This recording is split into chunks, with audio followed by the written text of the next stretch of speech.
समझ नहीं आ रहा अपने सैलरी इंक्रीमेंट का क्या करूं। बेटा इतना क्या सोच रहा है? अपने म्यूचुअल फंड्स के एसआईपी का टॉप अप करा ले। This is the right time. क्या? समझ में नहीं आया। बेटा इतना क्या सोच रहा है? अपने म्यूचुअल फंड्स का एसआईपी टॉपअप करा ले।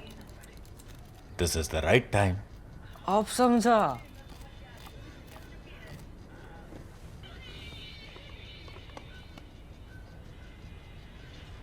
Mutual fund investments are subject to market risks. Read all scheme-related documents carefully.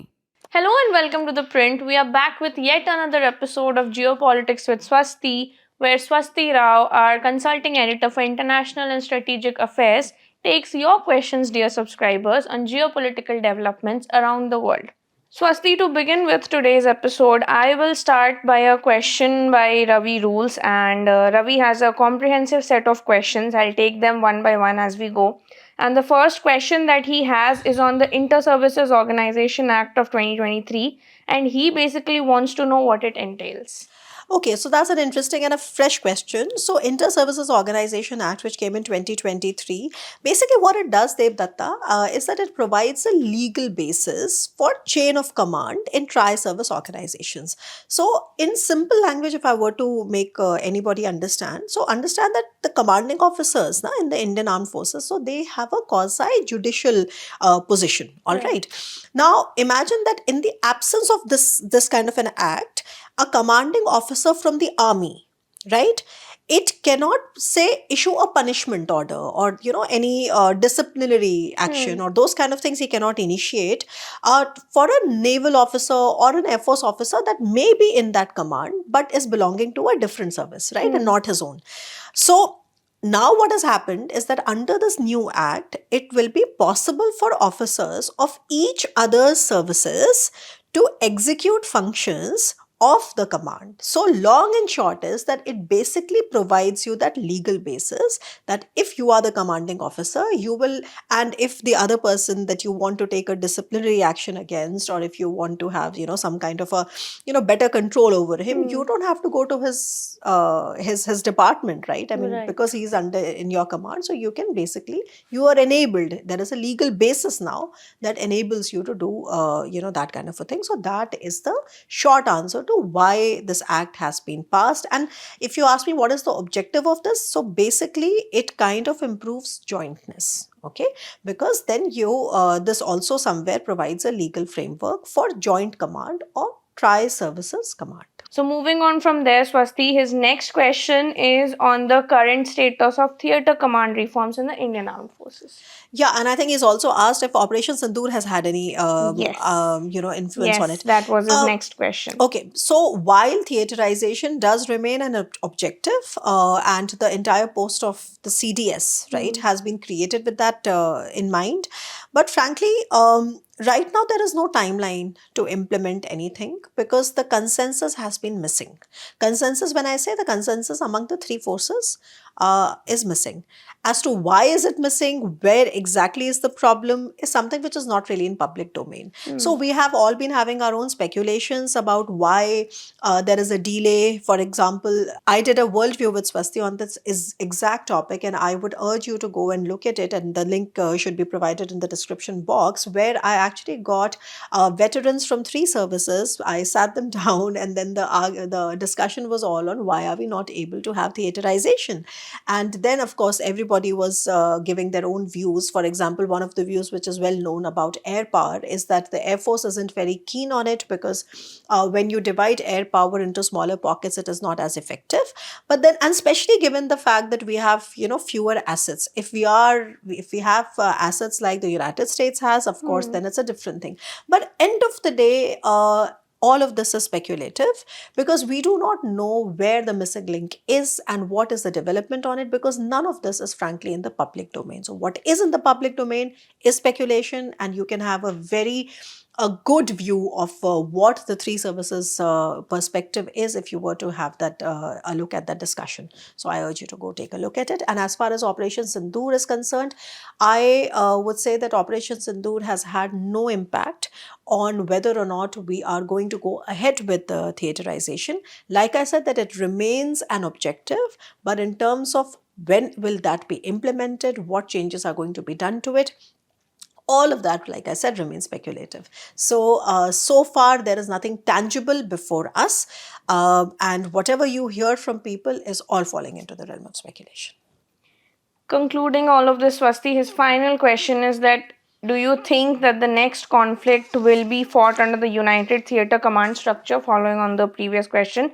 And how will this then improve our war fighting capabilities? So it's the same thing, right? Nobody can really predict when the next conflict will be, and nobody can also, in the same vein, predict whether the next conflict that will be that will be fought with a theaterization of commands. Okay, and this I say keeping very well in mind that Operation Sindoor looks like an unfinished project, strategically speaking. You know, I mean, the government has also said that it's ongoing, and even if you look at what is happening in the inside of Pakistan, you do get a sense that perhaps this was only one part of what we saw, and maybe it can come later. So despite that, I cannot tell you with any surety as of now that when will that happen, or whenever that happens, we are going to be fighting it with theaterized commands. But that said, there's one thing that I can say is that whenever the theater commands come, and whichever shape and form they take, okay, because we know, right, this is a long-term objective for our armed forces modernization. So whichever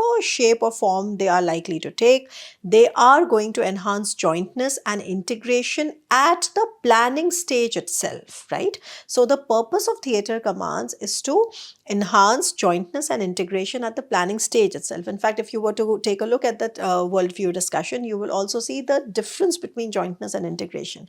Okay, and all of this is basically done, all of this will lead to better coordination of the armed forces, and that is why we need it. So whenever that happens, it will be a good step and a major qualitative difference. But as for timelines, nobody really has any real knowledge of it. So it is not in public domain. And Swasti, since we are on the topic of militarization, I'll follow this up with a question by a subscriber, Anubhav Saxena, who asks that if Russia is offering full platform of Su-57 along with source code, why does India not want to take it and improve it through Indian engineering rather than investing time from scratch?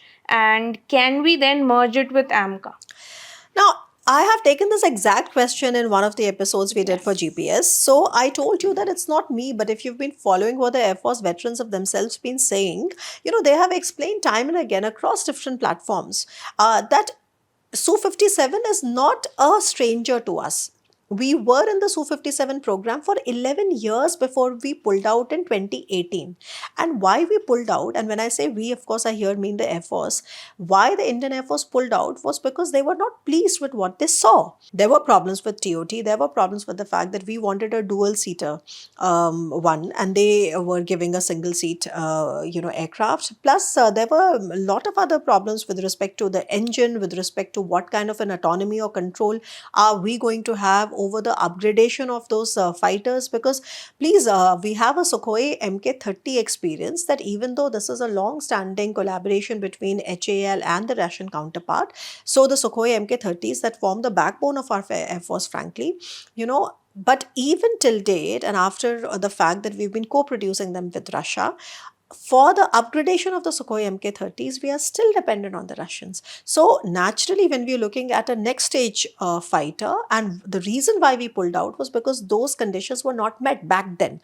Then what happened? And in that process, in the 11 years, we also lost some money.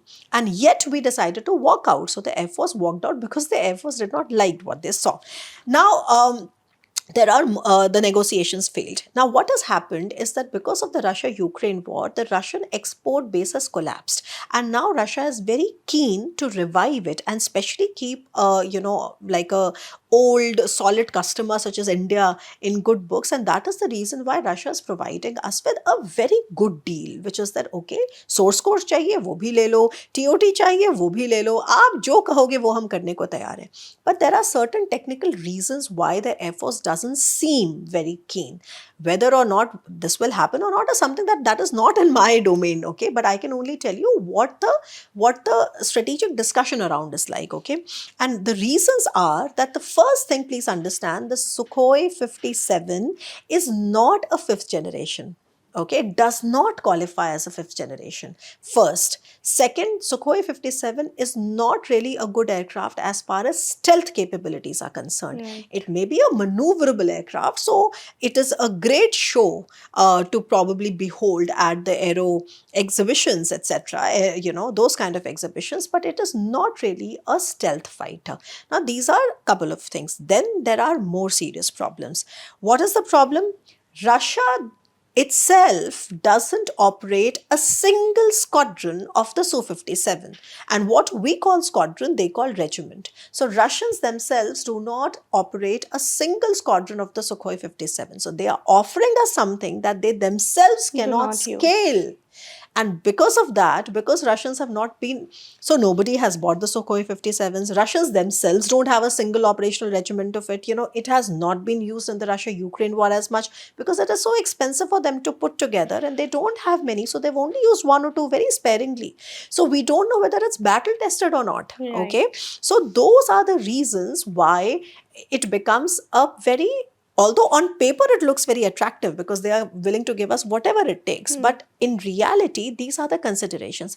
And last but not the least, the importance of the fact that in the 4 years of the Russia-Ukraine war, since Russia has become so dependent on China for chips, for tech, for information systems, we do not know whether Russia has the capability to produce the Sukhoi 57s on its own since it is cut off from Western sanctions. And since Russia was always dependent on the West for all these advanced technologies.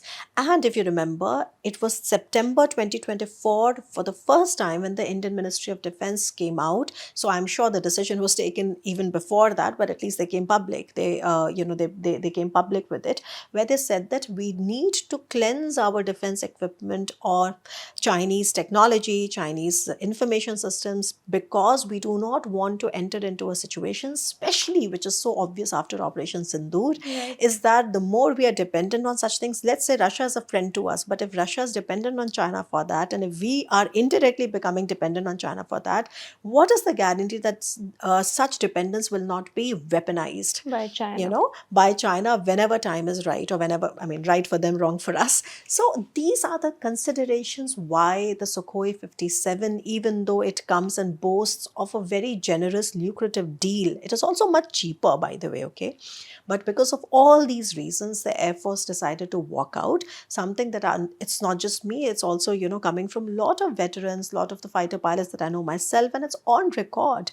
So that is the reason why we are not going for it. Since we are talking about 5th generation fighter jets and Su-57, our subscriber Swarnaditya Roy has another question on a similar strain, where he asks that India is procuring a small number of 5th generation fighters off the shelf. That is what the rumor mills say. Do you think it's true? And does F-35 then help in the US FTA deal? Wow, that's a good question. You know why? Because I keep seeing so much misinformation and disinformation and confusion around it. And so I'm happy you finally asked a question so that you've given me an opportunity to answer. Off the shelf option is not available for us. Please understand, these fighter jets are such complex machines. Even if you were to, okay, what is available? Sukhoi 57 is available, but Sukhoi 57, Russia themselves does not have a single operational regiment. How can how do you buy the story that they are offering us something that they themselves have not scaled? Okay, so that story sort of is there, and I already answered a part of it as to why the Air Force is not very keen on it. Now, when it comes to off the shelf, nothing is available off the shelf. Let's say you mentioned F-35. Even if we were to, hypothetically speaking, place an order with Lockheed tomorrow, let's say, okay, do you think they're going to come day after tomorrow? Nothing is going to come. If we place an order today, they are going to come after 5 years at least, because they have a long list of customers, lot of backlog to clear, right? They are Lockheed is the one that makes the F-35s, etc. So that is why I was giving you this example. Nothing, no option is available right now. And so therefore, off the shelf is not coming to us this year, next year, next to next year. Okay, whatever we are going to be finalizing, which of course the government of the day, our government is going to decide in consultation with the Air Force, of course, is going to only arrive after 5 years. So don't think of it as something which is just round the corner and we just have to take a decision of wo hamare intezar mein baithe hain, koi jet hamare intezar mein nahi baitha hai. Swasti, this also, I think, does the rounds because we are negotiating for the US FTA deal as well when it comes to F-35s. But Swarnaditya Roy's another concern is that if we do procure F-35, does it not hamper procuring the 114 MRFA? Okay, one by one. So first of all, F-35 deal or negotiation cannot be linked. I repeat, it cannot be linked with the FTA that we are negotiating with the US. It is anyway going to be a mini trade deal. Services are not a part of it. This is a mini trade deal which has to be finalized in coming weeks or months, right? Everybody is giving a deadline of autumn because Donald Trump is going to be in New Delhi for the Quad Summit and he wants to obviously, announce it then. And any negotiation around the F-35s, the fighter jets, takes years. So there is nothing. Technically speaking, yes, I understand there's a lot of rhetoric, okay, that US might pressurize us into buying something, etc. They might also give some statements, right, that, okay, to show willingness, etc. But you cannot, in technical terms, you cannot link the FTA with the F-35 negotiations. If at all they are offered or something, right now we don't have any such thing. So they cannot be linked. And then he has asked about the MRFA. Now, see, the thing is that I think a lot of this misinformation sort of comes because it's not your fault, because you also consume this kind of a thing 24/7 through different platforms. If you look at the budget allocations for this year, for this year's budget allocation, there is no allocation. In this year's budget, there is no allocation for a 5th generation. The only allocation that exists is for the MRFA. Right. Okay? So, first clarification that nobody talks about, this budget doesn't have it. So, whenever that happens, it will happen later. And secondly, there is no way under the sun that we can be doing both. Okay? It has to be either 5th generation or MRFA. And this is the first step. So let's see, you have to take a step at a time. So lot of this, I would say speculation around what the Air Force may be planning, what the, procurement committees must be planning. Look at the basics. Is there a budgetary allocation for it or not?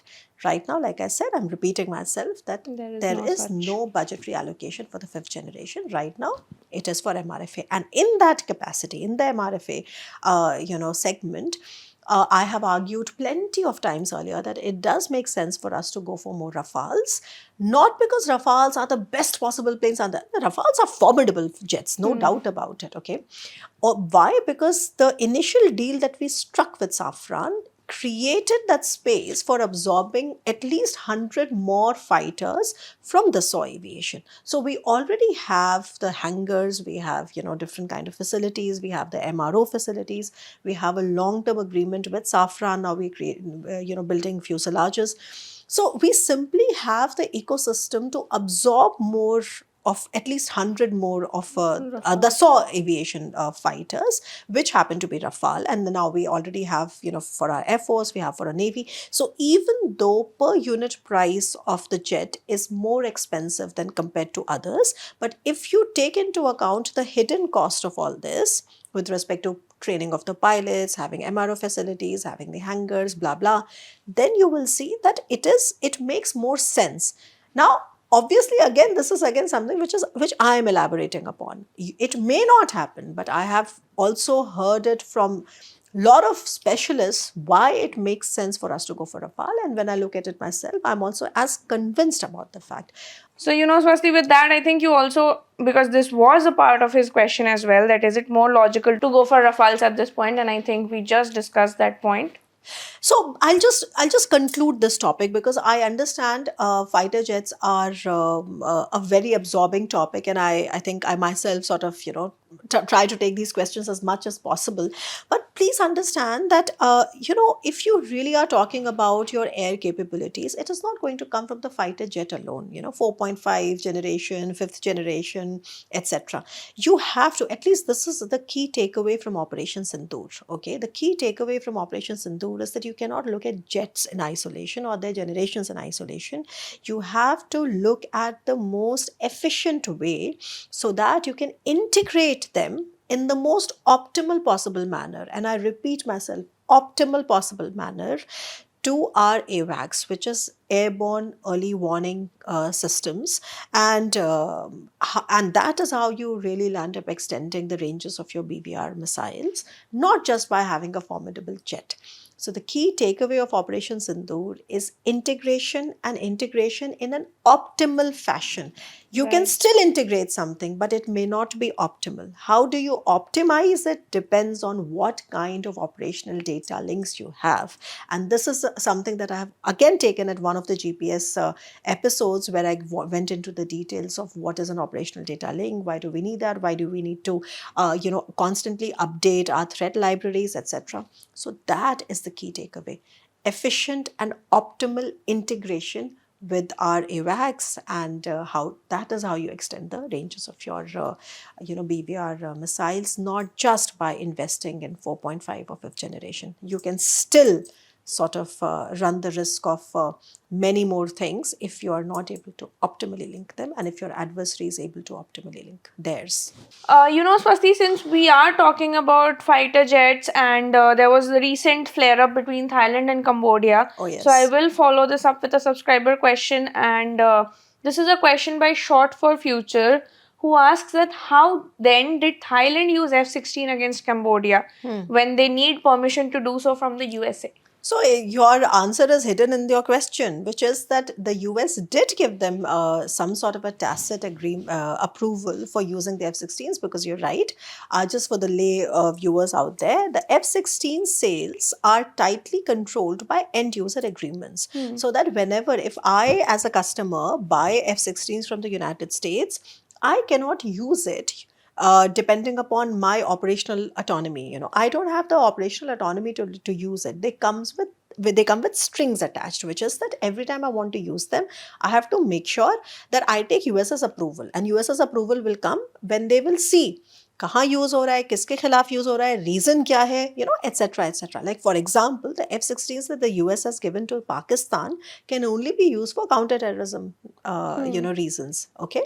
Anyway, that's just so. Coming back to Thailand and Cambodia, Thailand initially deployed the F-16s, which means that they had some kind of an approval from the United States, without which they cannot, because if they violate the terms of those agreements, they could be blacklisted from further purchases, of your US equipment, which they would not do, because in the Southeast Asia, Thailand and Philippines are two countries with whom US has deep military ties. In fact, Thailand is a major non-NATO ally for the US. Okay, so Thailand would not do that in their wildest dreams. They have to take the US permission, which means the US had given permission. That's the first thing. But that's not all. And I'll just give you a contrast, because in the initial days of the conflict, it lasted about 5 days. So in the initial days, we saw the deployment of F-16s.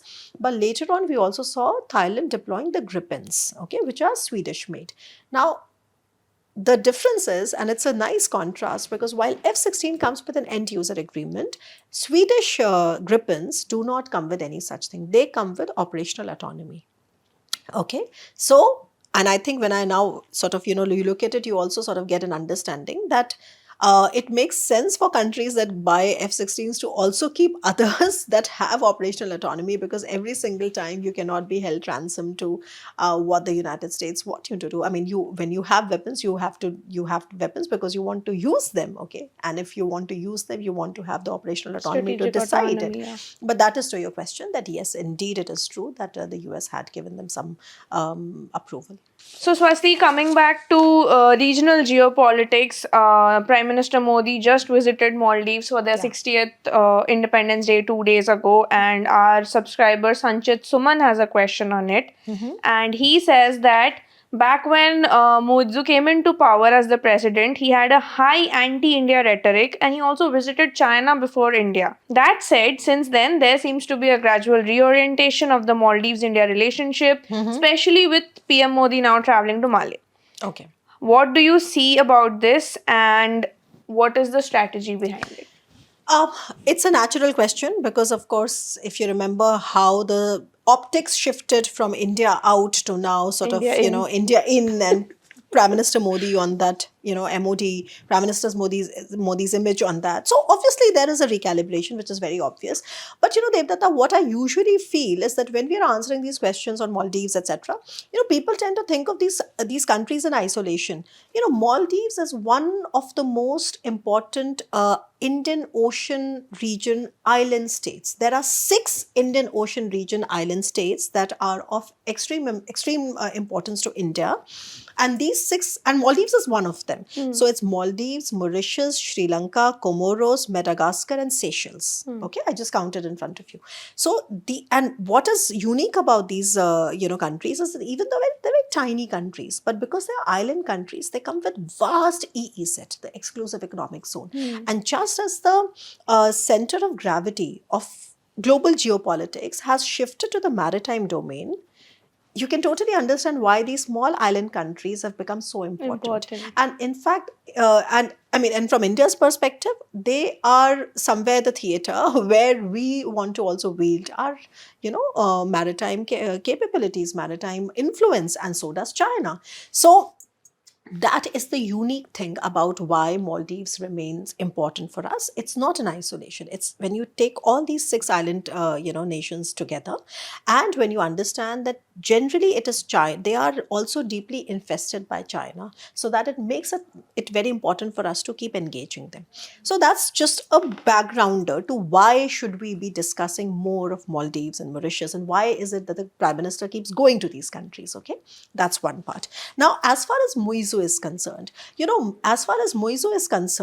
when he started with this India out campaign, he was referring to the presence of the Indian armed forces, and he wanted them out because this was like a local politics, like the domestic politics, where he was wearing those t-shirts that India out, and I think we sort of read too much into it, or we took it too much on face value, and we thought that Muizzu perhaps means India out, as in, no ties with India. Now, I would take it with a pinch of salt. I would not take it too much on face value, because ever since he's become president in late 2023, you will see that he has always signaled that he would want to recalibrate ties with India. The reasons are few. See, the first thing, you're right, absolutely right in noting that while he came to India, he became president in late 2023. He came to India in October 2024. Before that, he had already been to China twice. Okay, he went to China in January. After that, the Chinese, warship docked at Male. Just a month later, the Chinese warship docked at Male. In April, they signed their first military agreement. And the worrying part of this military agreement is that its details are not known. Lot of it is confidential. And it was then in October 2024 that he came to India, because he, of course, understands the value of India. They are having a lot of economic problems. They are, they were close to a, default. They also have a crisis of foreign reserves. So and India is very generous with line of credit, etc. So even though India cannot sort of match China when it comes to the BRI, etc., and in fact, I have just put down some some figures also, that they owe quite a lot of money actually to the Chinese. They owe about $1.37 billion to the Chinese, and this is according to the World Bank, because of course the previous president really borrowed heavily from China, etc. And then in 2018 they also signed up for the BRI stuff. So long and short is that Muizzu, in my opinion, is somebody who understands how to play all sides. So he is playing India because he understands that India would always want to engage Maldives because of the explanation that I just gave you about the 6 island states being very crucial in the Indian Ocean region. Indian Ocean region is our backyard, right? So that's one. But at the same time, you see that he's been deepening his ties with China. So I don't think this particular visit, this is a very healthy step and a welcome step. But please do not buy the argument that now India is in and China is out. China is there and very, very steadily there. But at the same time, they feel that India is a partner from where they can alleviate or help alleviate their economic issues. Plus, tourism is a big part of their economy. Now comes the more interesting part, which we don't talk about, which is about defense ties.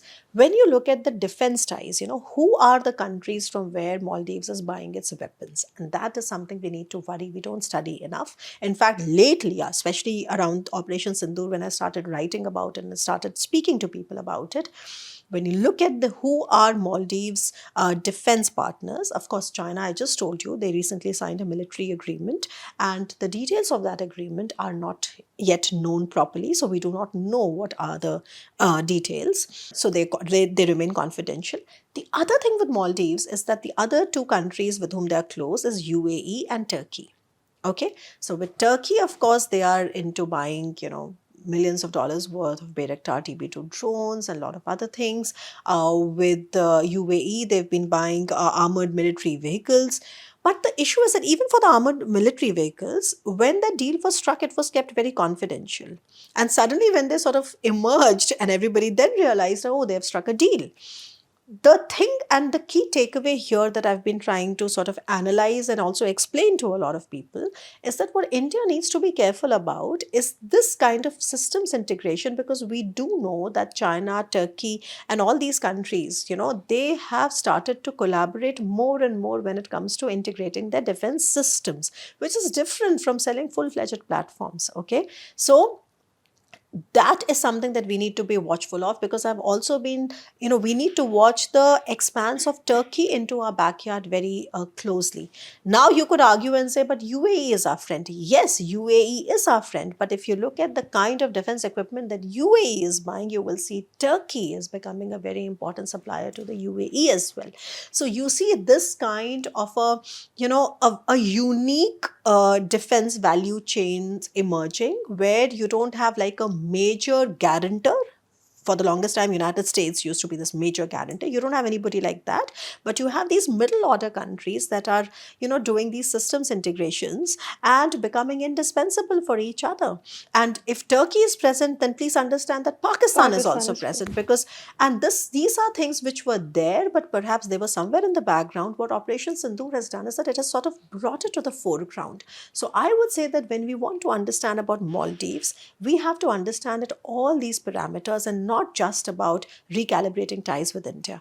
And that is a holistic way in which we make sense of where the geopolitics and geostrategy of the 6 island states of the Indian Ocean region are going. It's not just in one purchase and one sale or one deal there. It is about what kind of systems integration is evolving, and how could that play against us. So, Swasti, since we are discussing about Turkey and Pakistan, it is only apt that we end this episode with a final question on Pakistan. And this is from our subscriber Aditya, who is asking, I think, the most discussed question right now, which is, do you think the Pakistan Chief of Army Staff Asim Munir is planning a coup in Pakistan? That is one part of his question. Okay. The reasons he gives is because, as it's visible, he's doing all kind of negotiations. He's meeting with Trump. Yeah. He now went to China. Whereas Shahbaz Sharif is hardly in action, even though he's the Pakistan PM. And then the second part of his question is that what, according to you, is the reason that military coup is so common in India's neighboring countries like Pakistan, Bangladesh, Myanmar, and not in India? Okay, so the first part of this question is a bit non-serious, so let's take that first. And the second part of this question is a serious question, which is why do democracies remain so fragile in our neighborhood? But the first part, and just to be fair, to Mr. Shehbaz Sharif, he did accompany Mr. Munir on at least 2 trips. He went to Gulf and Central Asian countries, so you saw that Shehbaz Sharif was there as well. But after that, Munir has gone solo. Munir is having a good time. He had solo trips to Sri Lanka. He went to Indonesia. And remember, Indonesia must ring a bell because Indonesia is buying at least, I think, $10 billion worth of Turkish 5th generation fighters, where 150 Pakistani engineers are developing it. Okay, so all this should be sort of, into our considerations when we see all this happening. So that's one part. Now to your question on do you think he's planning a coup? Now, just reverse it. Why do you think he needs to plan a coup? He's already the supremo. He's a Sarva Shaktiman in Pakistan today. Why would he want to, make even the smallest effort of, doing a coup or something? I don't think that he is planning a coup or he wants a coup. I think he already holds the reins of almost everything. It is very clear that the political center of gravity is very much shifted back to Rawalpindi and into the hands of Asim Munir, very much. So, he already controls everything. He doesn't really need to do all this. And as you know, that having a prime minister would come in handy, for things that he doesn't have time to do, etc. And I'm sure if you were to ask Donald Trump about who's the prime minister of Pakistan or something, probably he'll say Asim Munir because he's been lunching with them and all that. But okay, all that is on a lighter note. I think, seriously speaking, I don't think there is any need for him to do it. Okay. Right. So he's already very powerful in Pakistan. And I think what we need to watch out for is that since he's always itching and he's always, on Kashmir, he's always itching to sort of tell the Pakistani state that Kashmir is the jugular vein and, so I think we need to be careful of what is going on in Asim Munir's mind. Domestically, I think he's very sorted. And like I once argued, that Operation Sindoor and whatever happened after Pahalgam, it has only strengthened his position on the power. It's only helped him consolidate that power because he's been able to sell this narrative to his people and also to a lot of international partners that he is the one that he's the, like I said, he's the leader supremo. And Pakistan today has better ties with China. Pakistan today has better ties with the United States. I'm sure you all saw how General Kurilla, Michael Kurilla, the chief of CENTCOM, was recently given what, a Nishane Pakistan? Nishane Haider for the military wing. Nishane Haider, yeah. So you can see that so they are playing that side. They have excellent ties with Turkey. They have excellent ties with Azerbaijan. So in many ways, I think Asim Munir has only consolidated himself, and to perpetuate his power, he would always want to rake up the Kashmir issue because that is what gives him legitimacy. And that was the reason when in my first answer, I saw that Operation Sindoor seems to be like an unfinished project for now, but nobody really knows when exactly the next round would come. But whenever that comes, we will see that China will again have this borrowed knife to bleed India, and that's what we are preparing for. And anyway, so this is not to sort of digress to that first question, but coming back to Pakistan. And now I think the second one is something which is more important to reflect upon, which is why is it that India's neighborhood, especially when you think of democracies around India, they remain so fragile. It is true. The reasons are, I would say complex. The reasons are, there are very weak democratic institutions, there are ethnic and political divisions, there's always economic instability, there's always been a very strong influence of the military. So whether you look at, starting from Bangladesh with respect to what happened after Sheikh Hasina, even before that in their history. Okay, so there have been assassinations, whether it's Pakistan, whether it's Bangladesh, whether it's Nepal. We all remember this unimaginable murder of the entire royal family. Right. Okay, and then what happened in Nepal, or whether you look at, countries in Myanmar, etc., you do see that India's neighborhood, for all the factors that I just told you about, really happens to have very fragile democratic systems. And when you think of India with respect to, and China, of course, is not a democracy at all, okay? So when you think of a country in South Asia or Southern Asia, a democratic country, the only country that really truly qualifies, despite our emergency years, is only India. And it is then when you look at it in a comparative manner, in a sort of in that perspective, you understand that this has been the strength of ours that we sometimes take for granted, that despite all the problems, despite all the shortcomings, we are continuing as a democracy and we are functioning as a democracy. We are the world's largest democracy. We hold the world's largest elections, and the executive is answerable to its electorate, okay, and the armed forces are subservient to the elected representatives. So this is no small feat.